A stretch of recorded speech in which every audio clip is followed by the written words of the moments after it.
لور یا زوی لپاره رشته کولو کې کومې خبرې په پام کې ونیسو. سلامونه مې قبول کړئ دوستانو، امید دی چې ټول به روغ جوړ یاستئ. په دې ویډیو کې تاسو سره هغه معلومات شریکوم چې د خپل اولاد لپاره رشته کولو کې باید موږ کومې خبرې په نظر کې ونیسو. نو د ویډیو تر اخره موږ سره ملتیا وکړئ او که زموږ چینل کې نوي یاستئ مهرباني وکړئ زموږ چینل در سره همدا اوس سبسکرایب کړئ. کله چې تاسو د خپل زوی لپاره کومه مسلمانه او نیکه جینۍ کوئ نو دا ضروري ده چې د جینۍ عمر دې د هلک د عمر نه کم وي. لکه که هلک 20 کلن وي باید جلۍ 19 کلنه یا 18 کلنه وي. بله دا که زوی یا ورور مو نوی ځوان شوی وي نو د هغه لپاره پیغله جینۍ زیاته مناسبه او لایقه ده چې دا کار د ښه محبت او موافقت لپاره هم مهم اصل دی. بله مهمه خبره دا ده چې د هغې اخلاق، دینداري او نور ښه خویونه په نظر کې ونیول شي. ممکن د هر چا خپل سوچ وي، څوک د ښځې ښایست ته ګوري، څوک یې مالدارۍ ته ګوري، څوک یې ښه نسب ته ګوري، خو کامیابه کس هغه دی چې د دیندارۍ لحاظ یې وساتي او دیندارۍ ته یې وګوري.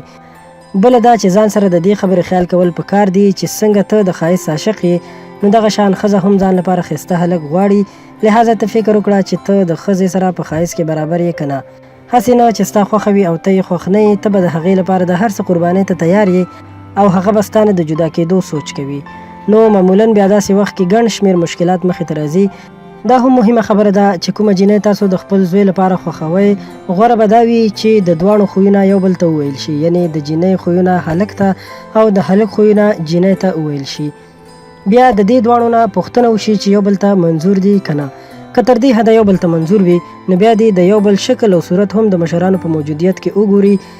د داسې کولو یو فایده دا هم ده چې دواړو کې به محبت پیدا شي او بله فایده دا هم کیدای شي چې د یو بل په اړه کومې خبرې اورېدلې وي چې هغه رښتیا دي او که نه. نو د دې لپاره چې آینده ژوند مو په خوشحالۍ تیر شي باید دا ټولې خبرې په نظر کې ونیول شي. نو د دوی ژوند به بیا په خوشحالو او خوښیو تیریږي. ډیره مننه کوم دوستانو چې ویډیو مو را سره تر پایه وکتله. په دې هیله چې ستاسو به دا معلومات خوښ شوي وي.